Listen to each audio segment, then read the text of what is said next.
예, 이렇게 아주 열렬한 강의를 듣고 나서 어떻게 해야지? 약간 톤을 어떻게 잡아야지? 뭐 일단 걱정이 되네요. 예. 저는 그 부천에 있는 예인교회에서 그 교역자로 일하고 있습니다. 저희 교회 이야기를 주로 할 건데, 그러니까 저희가 이제 저희 교회 얘기를, 그러니까 우리 교회 얘기를 하면서 사실은 그 배경되는 얘기를 더 하고 싶어서 교회 소개를 좀 줄이고 어떤 흐름에서 이런 일들이 필요했을까라는 얘기를 좀 해보고 싶습니다. 예인교회는 사고난 교회에서 탈출한 교인들이 세운 교회입니다. 이들이 그 상당 참여하는 거의 대부분의 숫자의 사람들이 과거 교회에 상처가 있고요. 그 상처의 일본은 담임 목사였고 장로들 그리고 함께 동조했던 교우들입니다. 상처가 엄청 컸습니다. 교회를 떠나 나올 때 그 교회가 그 당시 한 40억 정도 건축을 한 교회인데 재산 분할 신청해서 우리 재판 끝까지 가자 이런 얘기 할 정도로 아주 분노하면서 나왔거든요. 나와서 가장 1번이 뭐였냐면 상처를 치유하는 거였습니다.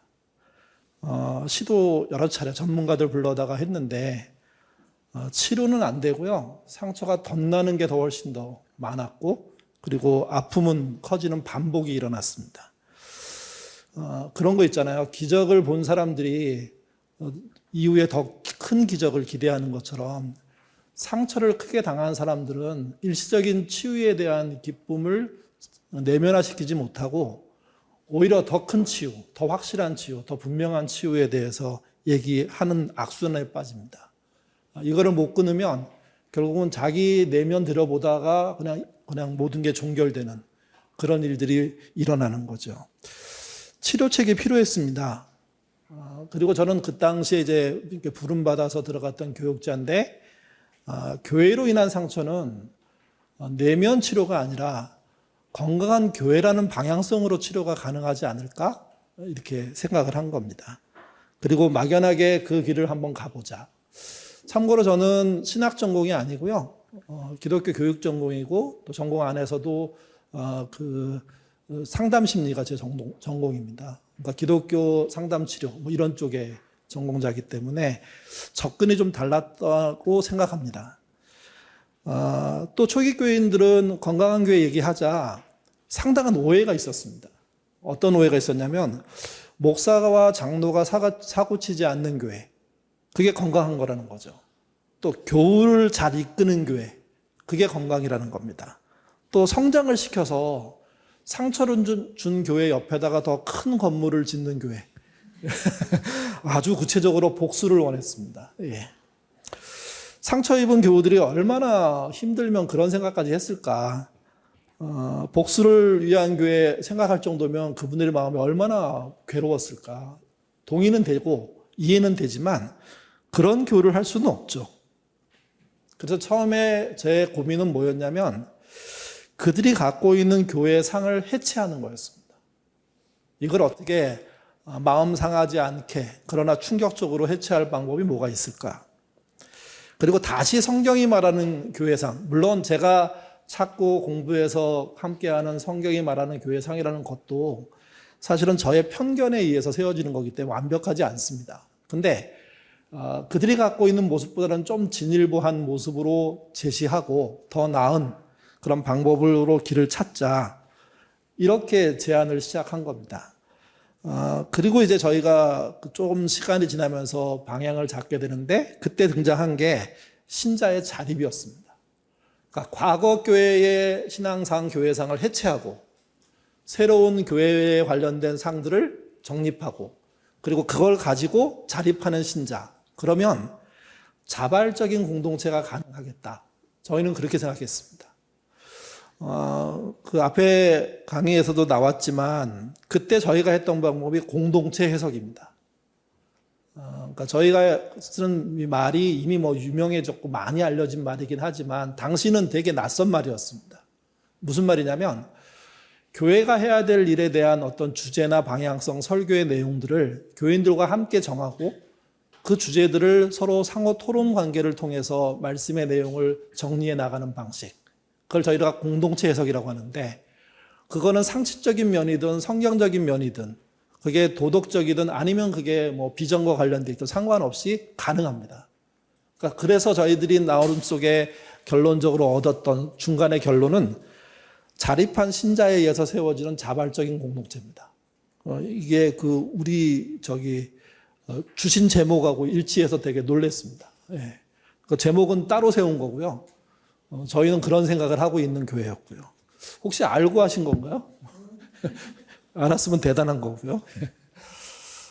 저는 신학교 진학을 생각한 이유가 성경에 대한 궁금증 때문입니다. 이후에 만인지 사상에 대한 궁금증으로 확대됐습니다. 목사하고 싶지 않았고 더욱이 교회 성장에는 관심도 없었습니다. 물론 제가 처음 전도사로 나갈 때 교회가 요구한 건 딱 한 가지입니다. 너가 맡은 부서 키워. 2배로 키우면 뭐뭐 해줄게. 이런 거였습니다. 예. 신학교에 입학했는데 성경에 대한 궁금증으로 갔는데 성경을 자세하게 안 가르쳐줘요. 너무 이상했습니다. 그래서 몇 가지 질문했다가 아주 그냥 이상한 애로 찍히는 경험도 하는데, 꼭 어떤 거와 같았냐면 교회 운영 방법을 가르쳐주는 학원 같았습니다. 더욱이 만인제사장에 대한 관심은 아예 없었습니다. 듣기는 들었는데 신학 교회사 이런 시간에 말씀하시는 분들이 계셨는데 그거에 대해서는 뭘 어떻게 하자라는 게 없고, 목회자의 강력한 지도적으로 초고속 성장을 꿈을 이루는 것, 그것을 준비시키는 것, 그게 신학교인 거죠. 물론 교수들 모두가 그랬다는 뜻도 아니고요. 학생들 모두가 그랬다는 뜻도 아닙니다. 좋은 가르침과 또 좋은 목사가 되려는 이들이 많았고요. 그래서 뜨겁게 기도하고 그들의 기도를 배우면서 저도 많은 도움을 받았습니다. 당시 저에게 되게 막막하게 생각됐던 것은 만인제사장에 대한 관심이 생겼는데 그거에 장을 펼칠 어떤 신학적인 지원도 약하고 또 그거에 대한 토론도 너무 이렇게 없고, 그다음에 그래서 결국 제가 생각한 건 모델이라도 찾아보자. 어딘간 있겠지. 이 말을 이렇게 많이 쓰는데. 그래서 교회 탐방이라는 걸 제가 신학생 되고 나면서부터 4, 5년 정도 하게 됩니다. 잠깐 들려본 거 아니고요. 6개 교회를 동시에 다녔습니다. 네, 불가능하죠. 어떤 교회는 설교를 듣고 어떤 교회는 이렇게 내면을 들어보고 어떤 교회는 심지어 당회까지 연결되는 과정들을 이렇게 살펴볼 수 있는 기회들을 제가 얻게 되는데 결론은 딱 한 가지였습니다. 만인제사장은 구호뿐입니다. 신학적으로 주장되는 이 말이 교회 안으로 들어가면 목사 중심주의 또는 장로 중심 교회도 많습니다. 또 조금 더 나은 교회는 뭐냐면 장로와 목사가는 당회가 원만한 교회. 그 정도면 되게 양호한 모습이더라고요. 당시 한국에서 선도적으로 서울 강남에서 이렇게 되고 있는 대형교회, 담임 목사님은 교회 개혁의 방향성을 정년 65세라는 아주 이렇게 획기적인 이야기를 하셨고요. 장로가 임직되고 난 다음에 7년 되면 당회원 활동을 못하고 당회원이 아니고 사역장로로 나가서 그러니까 교회 현장에서 일하는 정도를 개혁이라고 생각했던 겁니다. 그게 이제 만인제사장의 어떤 양상 중에 아주 이상한 초기적인 모습이라고 할 수도 있고요. 또 교회 분립으로 유명했던 교회는 오히려 목사에 대한 역차별이 어마어마하게 심했습니다. 특별히 분립교회 안에서 벌어지는, 그러니까 그 교회가 분립한 교회들이 여러 개인데 그 안에서 벌어지는 역차별은 장로님이 주인이구나, 부서장들이 왕이구나, 이런 걸 느끼게끔 했습니다. 그러니까 제가 이 탐방한 교회들 얘기하고 있는 겁니다. 물론 대부분의 교회들은 목사 중심에서 아예 벗어나지도 못했습니다. 미진한, 미숙한 전진을 칭찬하는 형국 정도. 그러니까 만인지사라고 말할 수 없지만 그쪽을 향해서 한 걸음 정도 뛴 그룹의 이야기가 제가 신학을 하고 공부할 때 이 한국교회를 그래도 건전하고 괜찮다고 얘기하는 그런 정도였다는 거죠. 추구할 모델이 없으니까 대안을 좀 만들어 보는 게 어떻겠나, 이런 생각들을 했습니다. 그리고 또 하나, 우리가 주류적으로 인정하지 않는 교회 형태들은 뭐가 있을까라고 생각했고, 그래서 이제 무교회주의로 알려진 함석권 선생이나 장기러 박사 모임에 대해서 알게 됐고요. 형제교회라는 교단이 있습니다. 그 교단이라고 불러야 되는지 모르겠는데 형제교회에 대한 관심이 있었고, 그리고 저한테는 아주 괜찮았는데 기독 장로 교단의 두 교회가 저한테는 아주 많은 도전을 줬습니다. 매력적이었지만 근데 접근하기는 쉽지 않았습니다. 그 안에도 뭐가 있었냐면, 제가 오늘 말하고 싶은 핵심 중에 하나인데, 아주 대단한 엘리트주의가 있었습니다. 그리고 남성주의 중심의 권위주의가 있었습니다. 이 사고 자체가 굉장히 괜찮은 그 당시로서는 생각을 하는데, 그것을 펼칠 때 일어나는 부작용도 만만치 않은 그 정도의 거죠. 저는 리더십, 지배력이라는 말을 잘 안 쓰고 안 좋아합니다. 이유는 간단합니다. 누군가 주도로 이끌어가는 방식이라는 게 교회 내에 존재할 수 있을까 하는 의문 때문에 그렇습니다. 또 만인제사장은 결국적으로 방해하기 때문입니다. 물론 어리고 약할 때 좋은 선생님을 만나고 신앙의 초기에 스승, 선배, 이끌어줄 목사가 있다는 건 정말 행복한 일이고 어쩌면 행운입니다. 행운. 그러지 못한 경우도 더 많죠. 그러니까 그런 분들에 의해서 만인제사장이라는 교회의 모습으로 가야 하는데, 그것이 필요는 하지만 장기적으로 사용될 때 생기는 부작용은 교회 전체적으로는 너무 큰 손해라는 겁니다. 그러니까 만인제사장이 완벽한 교회의 어떤 모습은 아니지만 건강한 교회의 모습을 그 모양으로 잡을 때 생기는 어떤 그 부작용들이 그 초기에 은혜를 입었던 사람들에 의해서 벌어질 수 있다는 거죠. 이런 고민 탐구를 통해서 만인제사장을 실현할 수 있는 구체적인 그냥 설정을 하나 만들어 보자라고 저는 생각을 했고요. 그때 제가 생각해낸 게 거듭난 신자들과 함께 교회를 운영한다. 그리고 그게 나중에 정리된 게 뭐냐면 성도 중심의 민주적인 운영, 이렇게 정리가 됐습니다. 이런 소망을 품고 목회할 수 있겠다는 생각을 저는 가진 겁니다. 그래서 목회에 관심 없던 사람이 목회를 하게 이제 되는 거죠. 교회를 민주적으로 운영한다고 하니까 20년, 한참 전, 30년 전도 그랬지만 오해가 있습니다. 여기에 대한 아주 강력한 공격이 있는데 반성경적이라는 겁니다. 교회는 신본주의인데 민주적인 운영이라는 게 말이 되냐? 신본주의의 정점이 하나님 아닙니까? 근데 사실은 민주적인 것도 하나님이 정점이거든요. 근데 그런 상관없이 하나님의 권위에 도전한다고 낙인 찍습니다. 또 이단이라는 얘기도 들었습니다. 제가 이제 부천의 복사골 문화센터에서 19년 동안 주일날 예배, 이런 공간을 빌려서 예배를 드렸는데, 시의회 쪽에 민원이 들어갔는데, 문화센터에 이단이 하나 들어와서 예배 드리고 있다. 조사해라. 실제 조사가 나왔습니다. 시의원이 와고, 그분은 결국 우리 교회 몇 년 다녔는데, 그리고 좋은 보고를 해줬죠. 그렇지 않다. 그 당시에 그 시가 민주당 강세 지역인데, 새로운 교회고 건강한 교회고, 당시 또 이제 이렇게 TV 프로그램에 보도되면서 알려지면서 믿어도 된다. 이렇게 이상하게 풀려버려가지고요. 근데 어쨌든 저희는 신본주의자가 아니라는 공격을 받았습니다. 민주적인 운영이란 말 때문에.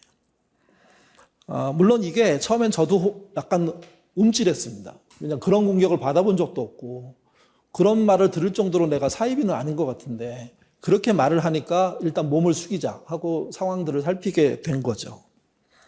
좀 지나면서 바로 정리됐습니다. 신본주의는 다 아시는 것처럼 반대말이 민주주의가 아닙니다. 인본주의죠. 또 민주주의의 반대말은 뭡니까? 독재입니다. 신본주의가 아니라. 그러니까 이 말 자체가, 논리 자체가 말도 안 되는 주장인데 그냥 저희 하는 일이 싫고 낯선 단어이고 민주적이라는 말 자체가 교회와 어울리지 않다고 생각하니까 그냥 막 짓거리는 말이 된 거죠. 이게. 교회 민주주의 또는 민주적인 운영은요, 하나님께 도전하는 게 아닙니다. 오히려 목사, 장로, 독재가 하나님께 도전하는 거죠. 제동을 걸 수 있는 방법입니다. 목사 만능에서 취해 있는 한국교회가 그래도 탈출구를 찾을 수 있는 길이 아닐까? 그게 성도 중심의 민주적인 운영 아닐까? 저희는 그렇게 생각했습니다. 한국교회가 겪고 있는 문제의 가장 큰 비중은 목사가 차지합니다. 목사 빼면 문제가 종결될까요? 근데 그렇지 않습니다. 교회 문제는요, 교회 문제만이 아니라 저는 이 부분이 우리가 이해의 폭을 넓혀야 된다고 생각하는데 한국 사회 문제입니다. 한국 사회의 별종이 교회가 아니라 한국 사회의 자식이 교회인 겁니다. 우리가 갖고 있는 문화적, 정치적 많은 선택의 내용이 한국 사회에 살기 때문에 교회 내에서 가능해진 겁니다. 이거를 잘못 생각해서 사회는 제대로 돌아가는데 교회는 엉망이라고 말하는 저는 이 비판은 이해를 못하겠습니다. 아무 생각 없이 던지는 거라는 거죠. 물론 교회가 더 부패한 면이 없다는 게 아닙니다. 있습니다. 그걸 꼬집으면 괜찮아요. 근데 턱도 없이 교회는 엉망이라고 얘기하고 싶은 그 안에 교회를 미워하거나 교회가 개혁되기를 바라는 사람들의 꾸중은 지나칩니다. 그러니까 이거는 한국 사회의 문제이고 한국 교회가 한국 사회를 따라가고 있기 때문에 생기는 문제지. 그러니까 똑같이 봐야지 교회를 향해서 유난히 나쁘고 엉망이고 개판이라고 얘기하는 거는 그거는 저는 용인이 안 됩니다. 예. 물론 이상한 사람들 많고 희한한 일을 하는 분들 계십니다. 그런 교회 존재하잖아요. 예. 아까도 말씀하실 때 나온 것처럼. 한국 사회는 일제강점기 한국 전쟁과 경제개발 시대를 거치면서 뭐에 익숙해졌냐면 독재에 익숙해졌습니다. 거기다가 교회에서 위에 있는 권세에 복종해라. 권세는 하늘부터 나지 않음이 없다. 로마서의 말씀을 이용하면서 독재자를 지지하고 그 밑에 찍소리 못하고 순종하는 것이 믿음인 것처럼 가르쳤습니다. 그런데 이것은 목사들에게도 유리한 얘기였습니다. 그래서 그게 맥락이 길어진 것 같습니다. 이런 흐름은 한국 사회보다 교회가 좀 더 심각합니다. 그래서 그런 이들이 경험한 민주주의는 뭐냐? 87년 체제입니다. 대통령 직선제 정도인 거죠. 그러니까 교회가 겨우 담임 목사님을 투표로 뽑거나 설교 듣고 투표로 뽑거나 아니면 위임하기 위해서 교인 투표 정도 하는 그런 정도의 직선제 프레임, 여기에 갇혀 있는 겁니다. 한국 사회도 그렇고 한국 교회도 그렇고. 21대 대통령 선거의 결과를 통해서 알게 된 게 뭐냐? 여전히 독재가 더 안전하다고 생각하는 사람들이 꽤 많고, 또 한 가지는 그런 사람들의 어떤 주류적인 구성이 참 안타깝게도 교회 내에 있다는 겁니다. 교회 내에. 그러니까 뭐 적어도 30%는 교회 내에 이런 구조를 인정하는 분이고, 그거를 안 한다고, 그게 안 됐다고 막 지금 마음 아파가지고 진짜 밥은 드시면서 걱정하는 그런 분들이 많은 거죠. 상당수 교인들이 우리 교회도 있습니다. 이거 들으시면 또 막 붉게 또 나가서 또 욕했다고 화나실 것 같은데. 그러니까 교회의 민주적인 운영이라는 수준이 대의민주주의에 멈춰 있다는 게 저는 문제라고 생각합니다. 그러니까 대의민주주의는 교회에 일할 대표들을 뽑을 때 제도로서 이미 더 적용은 됐지만 한 걸음 더 들어가야 되는 문제에서는 아직 길을 못 찾고 있는 거죠. 그렇다면 민주주의 발전을 두려워하는 또 막고 있는 그런 한국 사회의 우두머리가 뭘까? 우리는 뭐 개엄 내란 생각하면서 누구 이렇게 얘기하는데, 한국 교회가 한국 사회보다 뒤처진다는 말을 많이 하지만 나는 본질적인 면에서는요, 둘 다 다를 바가 없다고 생각하는데요.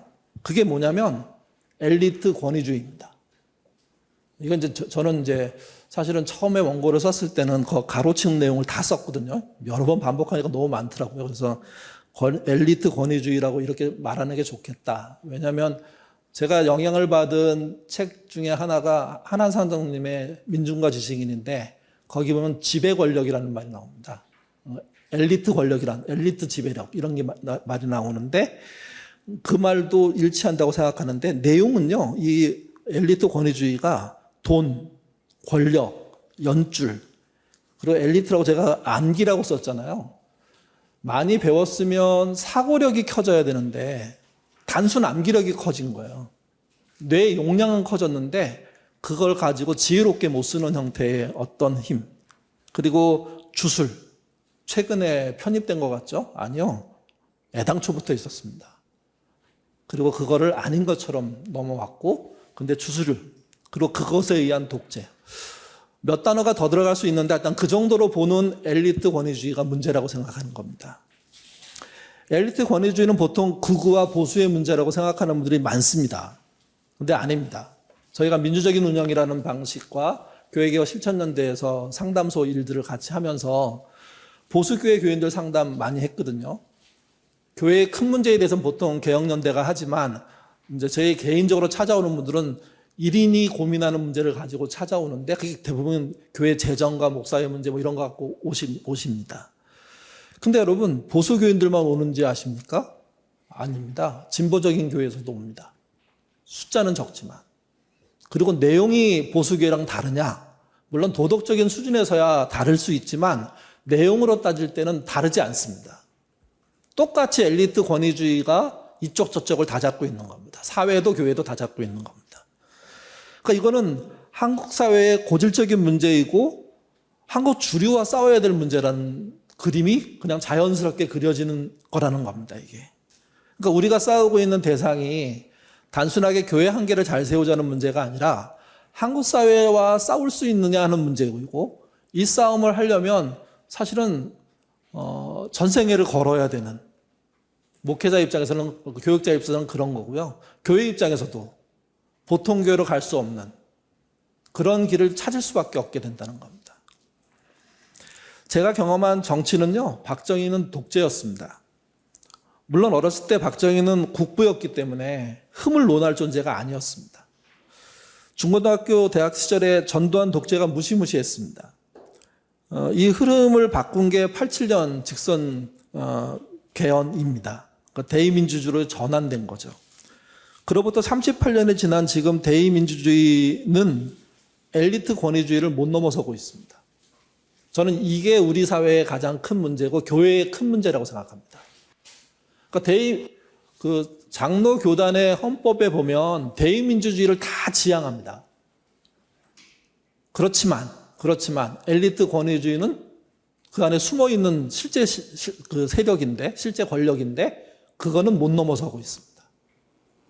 저는 이 부분들을 우리가 이해해야 되고 이 엘리트 권위주의를 만드는 그 실체들과 싸워야 하는 것이지 모두와 싸울 수는 없다는 거죠.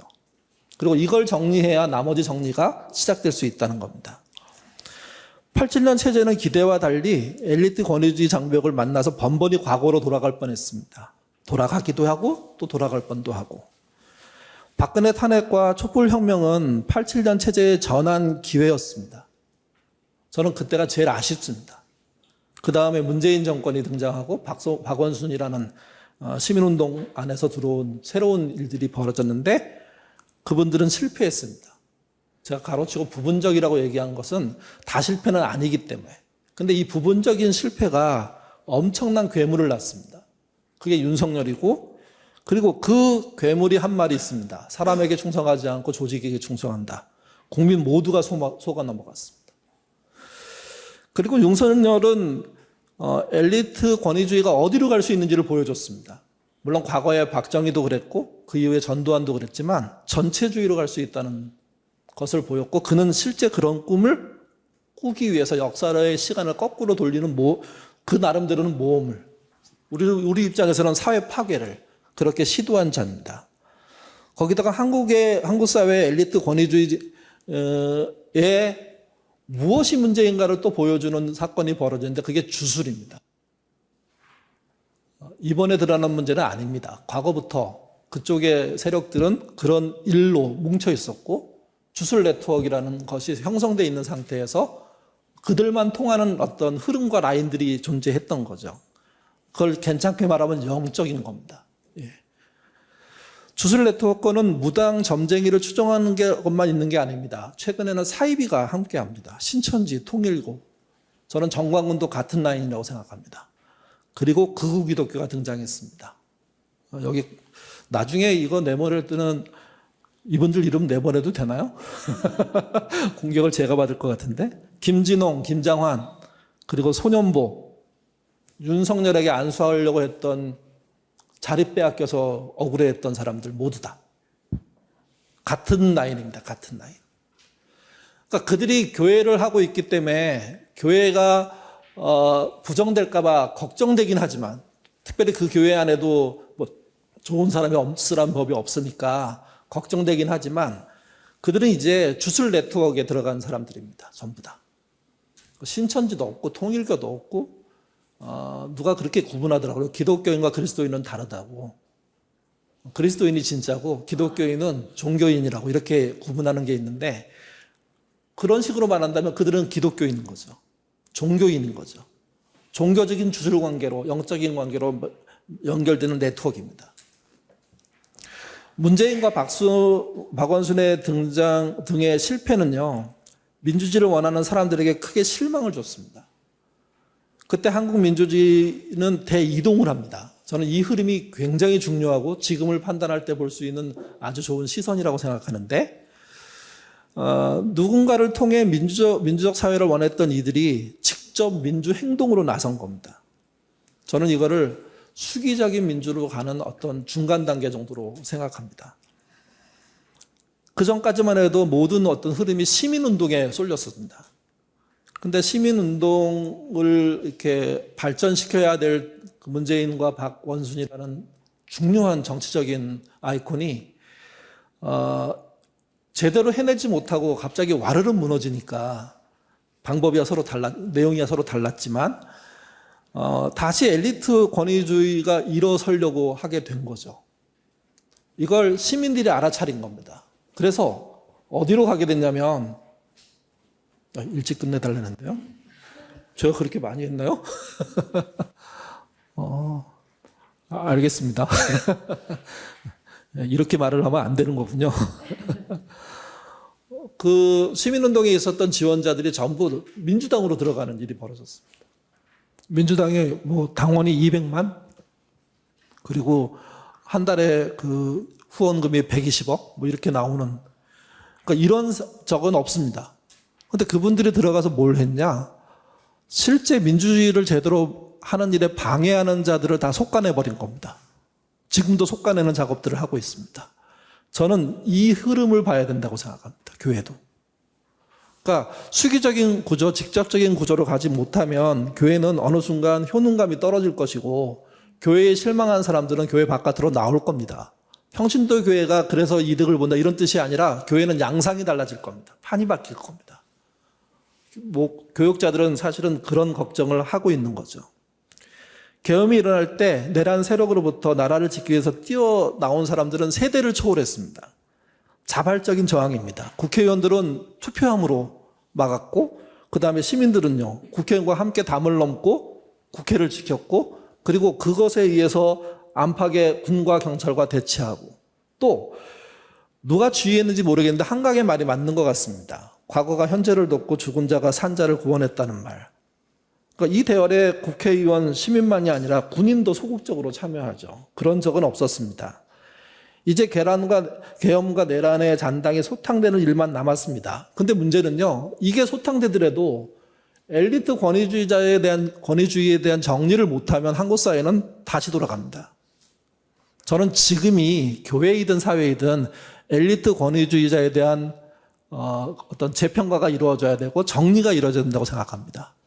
이번 정권이 얼만큼 이걸 해낼지 모르겠지만 어쨌든 해야 된다고 생각합니다. 백나천 교수는 이런 것을 변혁적 중도라고 얘기했고요. 유시민은 유능한 중도라고 얘기했습니다. 이제 민주당은 그 진보당이 아닙니다. 중도 보수당이죠. 그리고 진보당이 사라졌다는 게 저는 되게 아쉽습니다.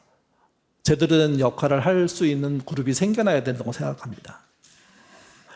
우리가 외면받는 시민단체 진보운동 세력의 쇠락을 지켜봐야 됩니다.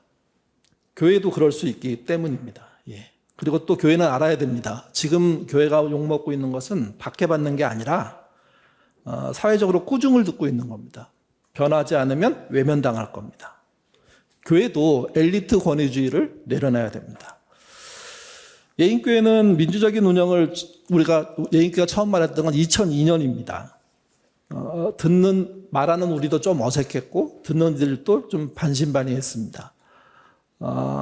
저희가 2002년 7월에 교회를 세우게 되는데, 교회 민주적인 운영이라는 이야기를 하고 동의하고 많은 토론과 공동체 해석을 했음에도 불구하고 쉽지 않았습니다.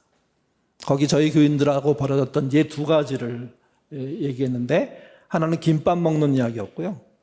또 하나는 사역을 이렇게 맡은 분이 모두 앞에서 울어버리는 얘기를 이렇게 짧게 써놨는데, 둘 다 민주적인 말은 동의하지만 민주적인 행위에서는 어색하고 난감한 상황들을 경험해서 발생된 일입니다. 결국 제가 상징적인 행동을 한 가지 하게 됩니다. 이거는 이제 제 개인적인 선택이기 때문에 말씀 안 드리는 게 좋을까 하다가 이런 게 있을 수도 있겠다는 생각 때문에 말씀드리는 건데, 그게 무엇이냐면요. 민주적인 교회에서 목사도 한 표가 되잖아요. 근데 상징적으로 제가 목사는 투표에 참여하지 않는다 라는 아주 경론을 운영위원회에서 벌여서 그 다음에 제가 밀어붙였습니다. 그리고 저는 지금까지 교회의 결정에 투표하지 않습니다. 그리고 교회가 결정한 대로 간다, 나는. 그래서 반대했던 일이 많은데 결정이 되면 다음 주부터 다른 소리를 합니다, 제가. 그래서 목사님 이상하다는 얘기 되게 많이 듣습니다, 일단. 교회 민주적인 운영을 해서 넘어야 될 산이 많습니다. 첫 번째는요, 목회자라는 말부터 수정해야 됩니다. 목회라는 말은 이미지적으로는 예수님이 목자이고 사람이 양이라는 그런 비유로부터 시작이 되죠. 근데 이게 둔갑해가지고 자신이 목사가 예수님과 같다는, 비슷하지는 않더라도 선임이라는 이런 식의 낭설로 교회가 엉망을 만들어 버렸죠. 그래서 저희 교회에서는 목회란 말을 거의 쓰지 않고요, 교역이란 말을 씁니다. 목회자는 교회에서 일하는 사람입니다. 사찰 집사님이 계시다면 그분도 일하시는 분이고, 그 다음에 간사님이 있다면 간사님도, 전사님도 다. 그래서 저희는 교역이라는 말을 씁니다. 교회들이 교역자를 함부로 대할 수 없어야 하지만 동시에 교역자가 교회를 함부로 대해서는 안 된다. 이게 기본이고요. 두 번째, 양인 우리 사이에도 문제가 있다는 이해가 좀 필요합니다. 에스겔서에 보면 너희가 좋은 꼴을 먹는 것을 작은 일로 여기느냐, 어찌하여 남은 꼴을 발로 밟느냐 하는 얘기가 나옵니다. 그러니까 자기는 잘 먹고 남이 먹을까 봐 밟고 가버리는, 그래서 못 먹게 엉망이 되게 만드는 이 양의 행태, 저는 이 부분에 대해서도 신중해야 된다고 생각합니다. 무슨 말이냐면, 교역자로 정해놓고 교회의 일꾼이라고 얘기하니까 이제는 교우들이 교역자를 부릴 수 있다고 생각하는 분들이 23년 동안 생각보다 많이 등장했습니다. 내가 고용했는데 왜 목사님 내 말 안 들어요? 이렇게 심지어는.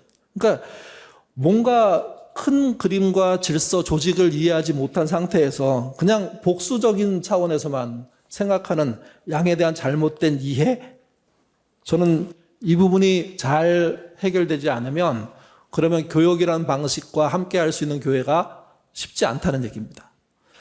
또 하나는 교회의 세습은 보통 부모와 가족으로부터 교육을 이어받는 걸 말하죠. 작은 교회인 경우에 후임이 없을 수 있습니다. 그래서 아버지가 아들한테 맡기려고 하고 맡을 수 있다고 저는 생각합니다. 근데 그것도 그 교회가 수기적으로 논의한 후에 결정이 돼야 되는 겁니다. 아버지가 권위적으로 딱 결정하는 거. 그래서 요즘도 전에도 그랬지만 개혁적인 목사님들 중에 교회의 향방을 자기 기도 한 번으로 결정하는 경우. 그래서 우리 교회는 몇 개로 나누기로 했어. 그걸 자기가 발표하는 방식으로. 이렇게 결정하는 그런 움직임은 저는 잘못됐다고 생각합니다. 세습에 대한 것의 그 맥락은 교육자가 주인이라고 생각하기 때문에 벌어지는 일들이죠, 이게. 저는 법관 카르텔, 검사 카르텔, 이게 엘리트 권위주의하고 연결됐다고 생각하고요. 이 엘리트 권위주의하고 연결됐다는 이것이 자식으로 이어질 때는 우리가 말한 지금 세습인데, 그것 말고 또 하나의 세습이 가능하다고 생각합니다. 같은 신학교, 같은 교단. 무조건 같은 신학교, 같은 교단에 후임을 구해야 된다는 것도 넓은 의미에서 보면 세습이라고 할 수 있습니다. 어떤 세력, 어떤 자격에게 밀어주는 거니까. 개교회는 그런 면에서 거기에서 나와야 됩니다. 그래야 그나마 엘리트 권위주의에서 해방될 수 있는 길들을 찾을 수 있지 않을까? 그렇게 생각합니다. 교회 개혁을 교역자와 교우의 문제로 축소 확대하는 건 좀 조심해야 됩니다. 임의로 막 늘리고 임의로 좁히고 그러지 않았으면 좋겠고요.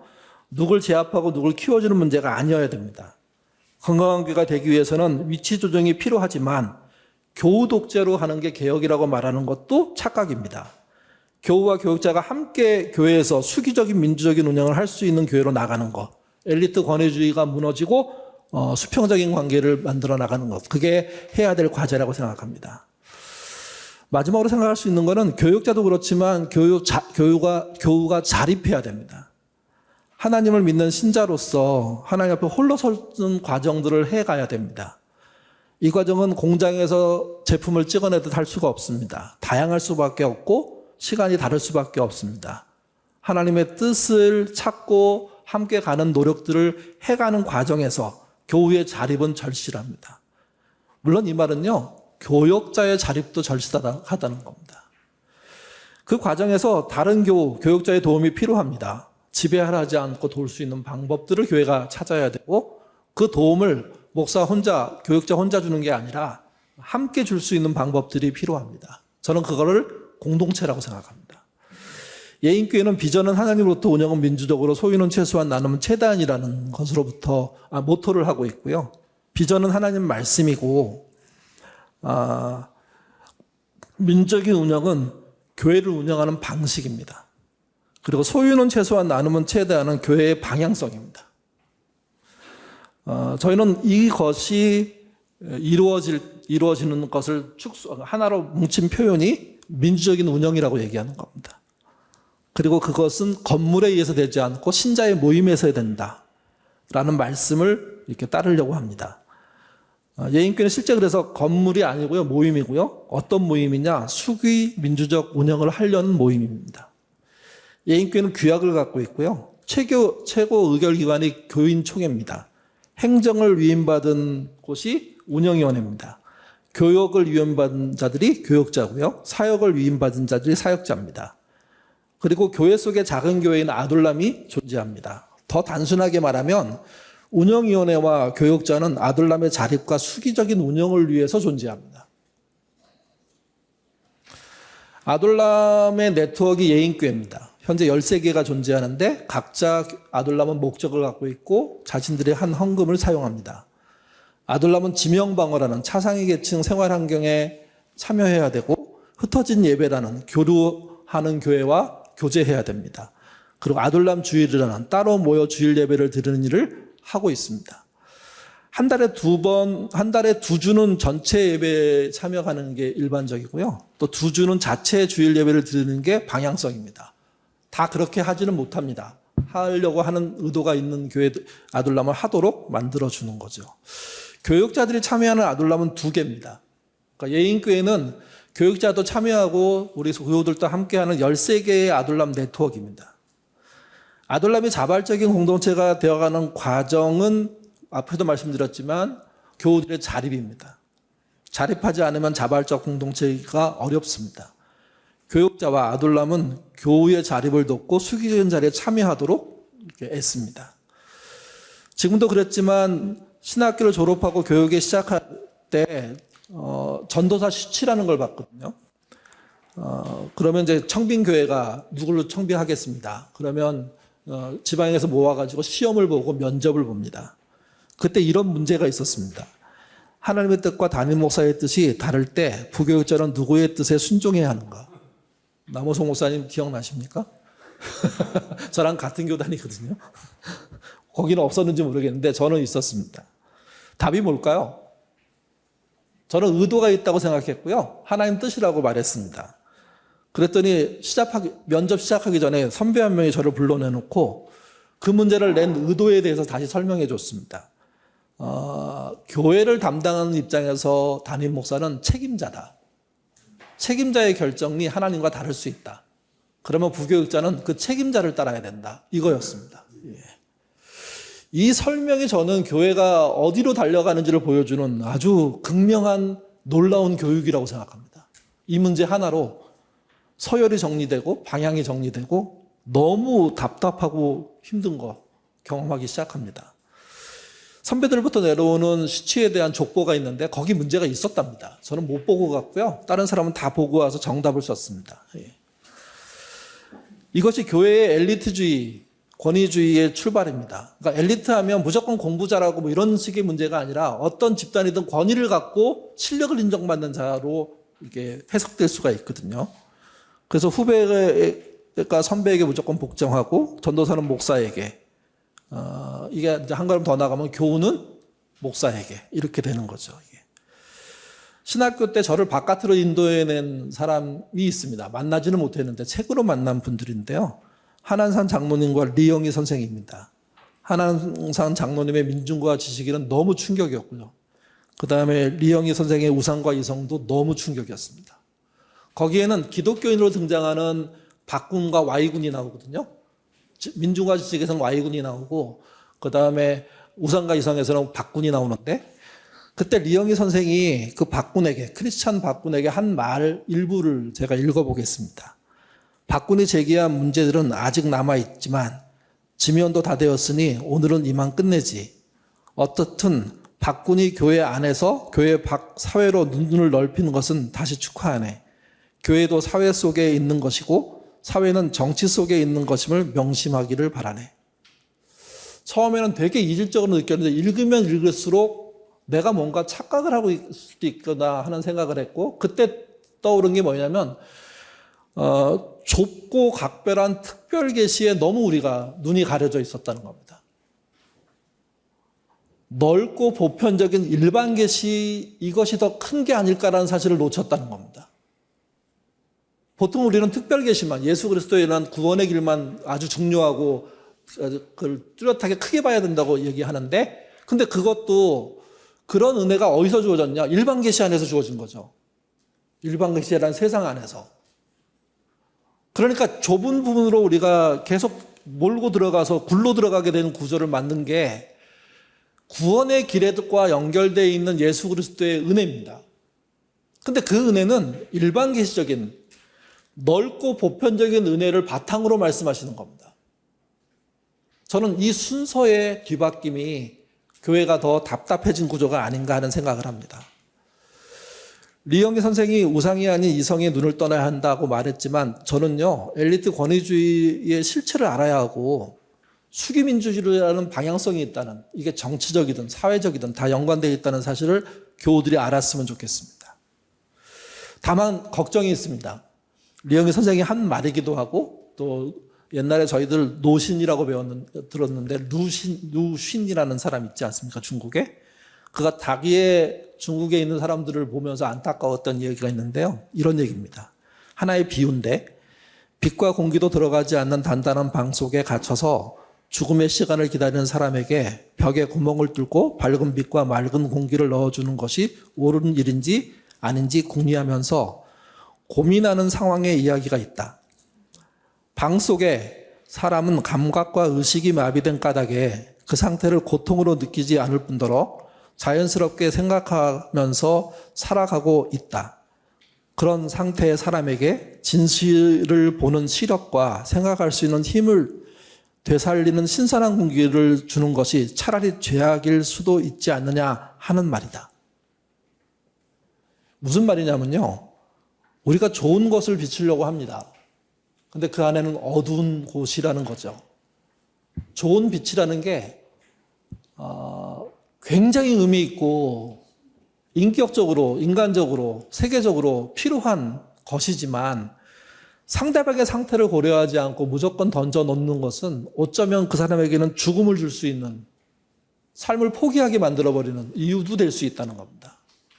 그러니까 엘리트 권위주의자들의 가장 큰 실수는 그겁니다. 내가 옳으니까 나를 따라와.